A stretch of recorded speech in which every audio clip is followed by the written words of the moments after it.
All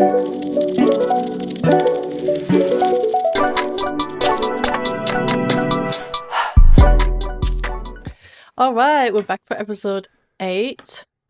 In episode 7, we challenged the traditional funnel model and introduced the flywheel approach, which was created by HubSpot.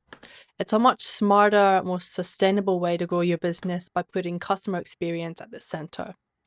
Now that you understand what the flywheel is, we're going to take a zoom in on the most powerful part about it, which is retention.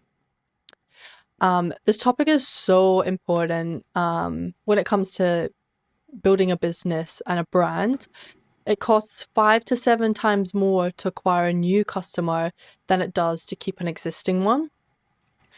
Your retained customers will often spend more, buy more, and are more likely to refer others.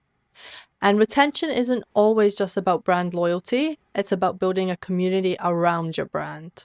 Yeah, I agree 100% there, Chloe. I mean, the whole point to building a business is to build, that whole community around you. And the only way you can do that is by retaining your customers. Yeah. And one of the ways you can do that is to continually provide value, pretty much what we do as well, which is why we have a 99% retention rate with our customers. Most of our customers have been with us for a good 16, 17 years. So yeah, definitely. So I was just about to say there that, like customer retention is absolutely crucial for growing your business. Yeah. And with that, you need to try and make sure that the lifetime value of a customer is greater than the cost of acquiring that customer. Meaning that, if it costs you £200 or $200 to essentially acquire a new customer, you want that lifetime value to be 10 times, 100 times, 1,000 times more than that, so that you can continually provide value to that customer over time, and you obviously get a better ROI in your marketing and acquisition. Yeah. And retention itself is a competitive edge, right? Because you see it yourself, a lot of, especially smaller local businesses and things as well. And this is true for B2C, B2B, D2C, etc., where they're not spending enough effort in retaining the customers they've got, because they're always trying to focus on getting new clients, getting new customers through the door. Yeah.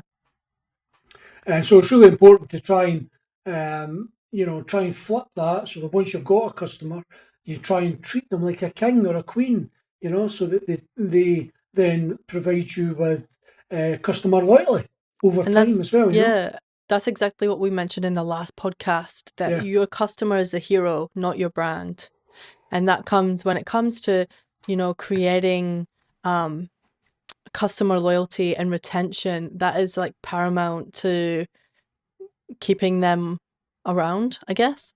Keeping them around, keeping them engaged, and of course, helping that also helps build trust between you and your customers. Yeah. And the longer someone stays with your brand, the more likely they are to stick around, even when a cheaper or newer option comes along. And to be honest, when we're talking about pricing and things like that, in most cases, 99.9% of cases, people don't buy in price anyway, right? No.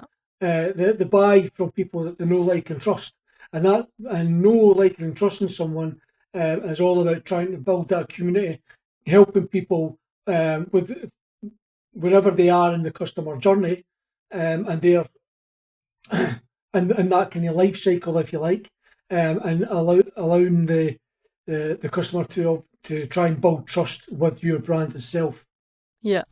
And a key statistic is like increasing customer retention rates by just 5% can boost your profits by 25% to 95%, and that was from the Harvard Business Review, and that's completely true. And people tend to buy more from you, and it's a lot easier to get someone to buy from you that's already bought from you before, because that trust and loyalty already exists, than what it is to try and get someone new. Yeah, exactly, because they already understand the customer experience. They've already had those touch points with you. They know what to expect, compared to a company that they haven't worked with. They are a bit more reluctant, and they have a bit more of those. They need some more of those touch points to come to that purchase decision. Yeah, 100%. So what actually drives retention? Well, you kind of just touched on that there, and a great product or service is probably the first thing. I mean, so someone comes to you because they've got a problem, Yeah, and you're there to solve that problem, whether that's through a product or a service. That's essentially the foundation of where everything starts, if you like. yeah, And you need to make, as a brand, as a business, you need to make sure that customer experience is consistent.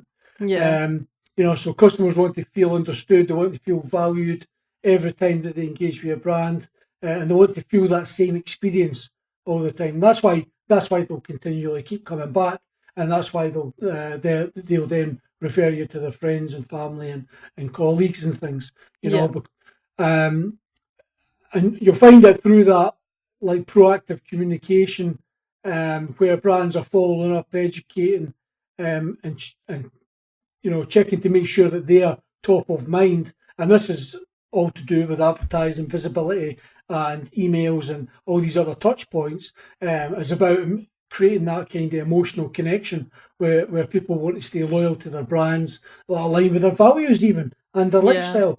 And a prime example of that, I suppose, is looking at Nike versus Adidas. They're completely different brands. They stand for different things. They've got different values, and you'll find yeah. that a lot of people that wear Adidas might not necessarily wear Nikes. You know, Mm. And I, vice versa, yeah. that's correct. Yeah, Another way to, drive that retention as well is your loyalty programs, exclusive offers, and that can all come into your email marketing, and capturing those emails, those phone numbers, SMS, send them out. We've got this exclusive offer going on at the moment, and celebrating customer milestones along the way as well. If you have a loyalty program where maybe you're, say, a day spa and someone's been coming to you consistently for a year, you can maybe, give them a free product or give them a free service in recognition of that. Um, when you tend to give a customer something, they tend to feel like they need to give something in return, which is usually your business. yeah. So that's called reciprocation, and there's actually a law on reciprocity, where Yeah, if you help someone, and this is the whole point of doing what we do in terms of creating content to help people answer people's questions. Because if you're the business that's providing all the information, all the answers that they're looking for online, you're providing the pricing, or even, I mean, it doesn't need to be exact pricing, but at least an estimate or ballpark of what can be expected to pay for X and Y, mm, and things like that. That can position you as the expert, and that's what helps build that brand loyalty. yeah. So, what are some retention strategies that actually work and keep people coming back? But probably the first one, when once you've actually got the customer and you've sold something to them, is that whole onboarding process. I mean, it probably starts well before that, to be brutally honest. Through all the touch points and right through that customer's their customer journey. You know, but onboarding, where you've got the opportunity to deal with that customer, I suppose, one to one, if you like, and just provide that kind of wow factor of what it's like to be working with, say, Adonis Media. What's the Yeah, first impressions, with the clarity, the support, and the quick wins. So for instance, when we bring a client on, for the first night, we define what the first 90 days should look like. And in a lot of cases, the first 90 days might be, in the background, we're maybe building out a new website or a new growth engine, etc. But we also want to try and get some quick wins for them by optimizing their touch points in the customer journey that they've already set up, if it yeah, actually exists. So it's to try and get some money through the door and see that you're actually delivering value. Yeah. Another one is personalization, creating those tailored recommendations, tailored strategies, messages, and offers to your customers, which is something that we do. Marketing is never a one size fits all approach. So with each of our clients, we sit down, we understand their struggles, um, what's their barriers in making more money. Why are they stuck there? We look at everything they're currently doing, and then we offer that personalization and that personalized strategy for their business. Yeah, totally, totally. And another one actually is community building as well. You know, Mm, where you can foster connection with your customers through groups, events, and UGC content. Um, you can also create forums and things like that on your website, which actually helps you deliver more value when you're actually not physically around. You know, where people can get their questions answered and things. And that then leads on to like providing some great customer support that actually supports the customer. You know, yeah, like pre-sales, after sales. You know, if people have got issues, you know, that you need to be kind of solution focused, and that's a huge retention driver, especially nowadays where people, you know, it's almost like a lot, not a lot of businesses, but some businesses focus more on getting customers in rather than actually retaining them themselves, you know. yeah. And just going back to the community building, I think that's a huge one when it comes to, say, like for any business, but when it comes to events, because like you've got my partner Tao who does the Wednesday link ups with his friends, and they've been doing that for less than a year. I think their 1 year's coming up soon, and they've already been on tour internationally, and that was a huge success due to the fact that they had a community um that backed them in everything they did, showed up to weekly events. Like, they've got people on a Wednesday coming out to the clubs with a packed out venue. That's amazing in any Yeah, city, let yeah, alone 100%. Brisbane. And that's all due to creating such a community that feels heard, seen, and trusted, I That's guess. right. That's right. And I mean, we do the same thing, but what we'll be doing just shortly is creating a place where you know a lot of BB companies can sign up. They can be part of our community. We build tools and applications for our clients and people. Our clients and prospects, I suppose, as well, can actually log in and tell us what they would like to see within the application for to help them, you know, drive more revenue, if you like, or even more retention and things, so that they can get involved in that process of helping build out not just a application for us, but for them as well. Yeah. Another one which we kind of spoke on a bit earlier is the surprise and delighting your customers. So sending those random gifts, the thank you notes, the exclusive content, that all creates a memorable experience, and it makes them feel, oh, wow, you did that for me? Like, whoa. And then that's where the reciprocation comes in as well. That's right. And the thing is, you'll see a lot of this at Christmas time, right? Yeah. Where everybody's getting hampers and things like that. But, you Or know, birthdays. that's right. But I think if it's done randomly, Yeah. you'll get a better, you know, you'll be able to get that retention a bit stronger, if you like, Yeah. rather than just the norm of what's expected as a Yeah. business, you know. Yeah. And I mean that then leads on to consistent value delivery. You know, you always need to be consistently delivering value, and the way that we do that is we listen to our customers. Uh, we continually evolve the services and offerings that we've got in order to deliver more value to them without continually increasing costs. And that includes our applications and tools and things that we help or that we build to help them grow their businesses. Yeah, and I think the big one with delivering value is listening to what your customers actually want. Because there's one thing between knowing what you think your customers want and what they actually want. And when you're giving them what they want, they it creates that level of trust. Yeah, Yeah. Yeah, 100%. I mean, it makes them feel like they've been They're listened being to. listened to, yeah. And that's the biggest thing, right? I mean, this is why we have two ears and one mouth, right? So that we listen more than Yeah. we speak. So being able to listen and the thing is that actually helps build your business a lot more as well. Not just Yeah. in the case of retention and building loyalty, but if you can share those things that with other customers that might be going through or might be experiencing the same issues, it makes them feel heard and understood as well, and shows that you're actually addressing whatever issue it might be for Yeah. the betterment of them. Yeah. Shows that you're very innovative as well. Yeah, Yeah. So some real world retention examples that we have.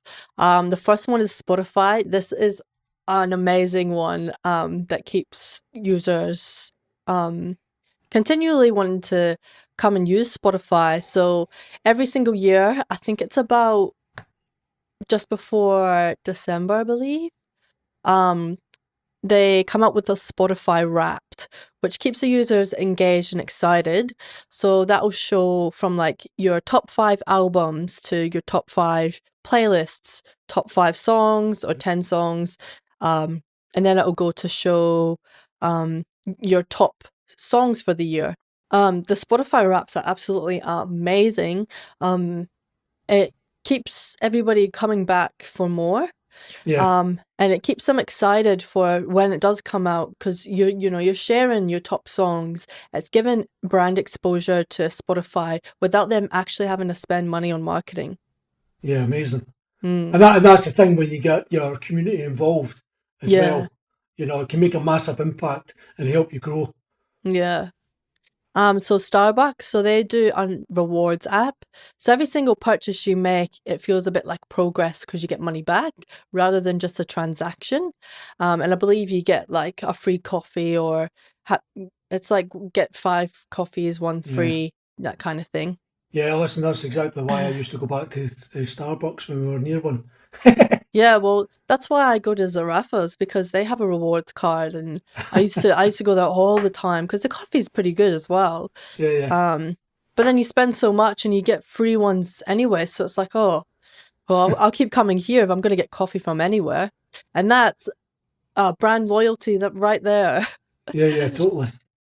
So we have Apple. So Apple's been a consistent brand that we've talked about on our podcast. Yeah, So that ecosystem is designed to encourage repeat purchases through seamless integration and product satisfaction. Um, you see it, I think, well, we've mentioned that we've both been Apple users forever. And I was actually just speaking to my mum the other day about upgrading my phone, and I thought, oh, I may as well just wait till the 17 comes out, in September. So you always have that, okay, you get a phone, you might wait 2-3 years, okay, let's upgrade to the next Apple phone that's out. And that's brand loyalty and customer retention as well. yeah, 100%. Brand affinity, and they've spent a lot of time and effort and money, getting that, buying that retention from you. And I mean, Yeah. the products aren't cheap, right? So Another great example of retention is both Sephora and Mecca. So they both provide that personalized experience and tiered rewards, which foster your loyalty and frequent interaction. Both of them, I think if you spend like a certain amount, you get a certain amount back. But Mecca, they do, I think it's every 3 to 4 months. I think they do 4 during the year. So that would be every 3 months. They do what's called a beauty loop. And yeah, in that beauty loop, you'll get like some products and whatever's kind of going out or some testers. And if you spend like a lot of money, then you might get like a free product, which is valued at say like $100 or whatever. yeah. And it's given back to your customers. And that's another like amazing example of customer retention and loyalty. I've When got. Sorry, I've got. Oh, sorry, you're not finished. um no, I can't remember what I was gonna say. Sorry. Well, Go. I was just about to say there that. Well, I've just learned just the other day there that High Level, which is like a all-in-one CRM marketing application. They surprised one of their affiliates because they've got a whole affiliate program which has helped to grow their business as an affiliate side to the business. And what they did is they actually provided a Porsche to their affiliate that was driving most of their sales. Mm. So I mean, most businesses are probably not in that boat where they're going to deliver a Porsche to people, but you never know, right? Yeah. But it just goes to show you that if you can do things right, and you're helping other businesses grow, those surprises really do make a big difference. You Yeah. know. Yeah, So they really do. tell us, Chloe. I mean, how would you like measure and improve retention? Well, I think depending on the business, so say you're talking about B2C, I'd say foster those loyalty programs, give those free gifts, or like even just handwritten letters. Me personally, I love a nice handwritten letter. Um, it's something that I'll write for like my partner, mum, yourself, Sophie. And I think it's something that a lot of people can cherish for, a long time. Yeah, yeah, Um, what else have we said? The VIP memberships, exclusivity, creating that community, um, I think is just paramount to a successful brand and business. Because once you have a community, your business will pretty much work itself because you'll have so many advocates that will, um, shout your business from the top of the mountains. yeah, yeah. How would you do it? Say from What a B2B in terms of improving retention? yeah. Well, again, it really depends on the business and what line of business that they're in.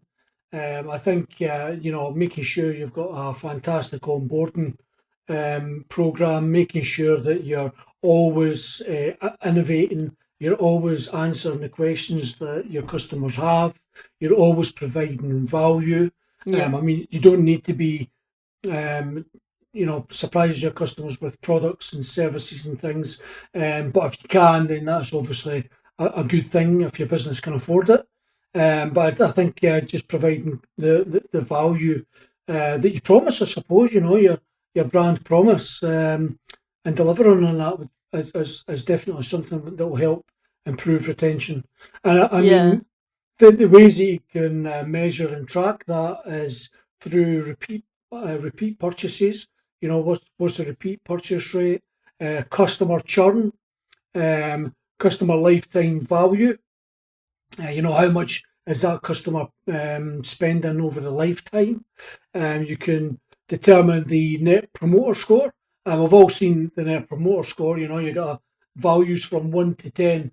Where would you rate us between 1 to 10? Mm. And depending on where you're rated will depend where your business falls in within that net promoter score. That's probably another podcast, to be honest. And of course, engagement frequency. How many times do they engage with your brand? Is another good metric to track. Um, and I mean, other things that you can do to improve retention would be like feedback loops, by using surveys, reviews, social listening, and understanding where you're winning and, of course, where you're losing customers. I mean, it's not just about, this is fantastic. We Mm. had 3,000 customers come on board last month. But if you've got 4,000 going off boarding, then that's not good either, right? Because you've got a deficit there. So you need to make sure that the feedback loops are in place to make sure that you're always winning and that you're attending to the ones where you're kind of losing. Mm. And it's always about iterating and testing. Trying new loyalty incentives, communication cadences. Through email marketing and SMS, and I mean, with the advent of AI, this should be even easier now. You could improve post-purchase experiences and use A/B testing where possible to make sure you're always delivering the best experience. Yep. And I think although this is about, customer retention and loyalty and keeping that customer, when that customer leaves, you don't just want to say, okay, sweet, see you, bye. You want to understand why that customer left, learn from it, and make the appropriate changes so that you don't lose customers in that way or at all. Yeah, 100%. And of course, when customers do offboard, it's absolutely essential to try and find out, is there anything we can do to keep you? Do we need to change something? Yeah. Or, why is it that you're leaving? And it might be nothing to do with you at all whatsoever. They might be emigrating to Australia if they're in the Mm. UK, and their business is local, so they can't keep that partnership or that um, relationship going, if you like. Yeah. But it's always good to make sure you understand why they're leaving. 100%, because it shows that you're proactive, shows that you're customer centered, and it shows that you're innovative. Yeah, 100%. Yeah, I think just going back before we finish off this episode, in terms of getting clients in, I'll give you a little story. So there was this food place in Brisbane. They weren't getting any sales whatsoever, but we'd go in now and again. The food, when they had this specific chef, it was really yum and it was really good food, but there was no marketing. It was right next to a nightclub, so everything was just a bit confusing. Um, when you run a restaurant, people come in for the experience, or they come in because your food tastes good. They or don't both. just, oh yeah, or both. Usually it's not really based on price unless your food and your experience is crap. Yeah, Then it's, oh, okay, well, that was really pricey for that. But if you can provide a really good experience and really good food, then you can justify paying those premium prices. yeah, And I think with you, when you have that restaurant as well, you need to be having that consistent, overarching marketing strategy. And I think that's what a lot of people forget. yeah. I think restaurants are a kind of a B2C type of company. Marketing strategies, not entirely sure. I mean, they obviously need to try and position their business right. Yeah. Is it a steakhouse or is it a pizza house or whatever it is? Having a marketing strategy is more. I mean, it's not like it's a complex sale, right? That's why we've kind of focused on B2B. Mm. It's more complex sale. Usually the sales process is a bit longer. Restaurants, people need to eat every single day, sometimes 3 times, 4 times, or more times a day. So it's imperative to make sure that the experience is excellent, and that Mm. includes the food. I mean, I know that people are going out to eat, and the primary thing is the food, but in a lot of cases, the experience can make or break it. Yeah. So if it doesn't, if the both of them don't kind of match up, there can be major issues there. Yeah. But I mean, obviously having a kind of strategy in place to make sure that we're spending this much. At the end of the day, they still need to acquire customers. Yeah. So their customer, they'll still have a customer acquisition cost. They'll still have, whether they think it or not, have a marketing strategy. And if that market strategy is not a strategy at all, it's still a strategy. Yeah. So it's important to make sure that they understand what they're doing, who they're doing it to, who their customers are, what they're supposed to be delivering, what that customer experience is, how we're going to continually retain our customers. And that should be a fantastic brand experience and good food if it's a restaurant. Yeah. All right. So, recap of this episode: retention is more profitable than acquisition.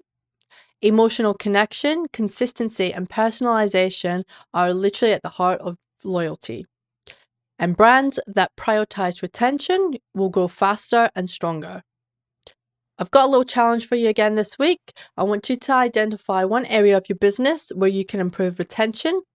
And maybe it's onboarding, maybe it's your follow up emails. Start there. Let us know in the comments below. If there's anything we can do to help you, we'd love to help you. And that's all I have for this episode. Yeah, me too. It's been a good Yep. one, this one. Yeah. We'll see you next week. Bye. Bye.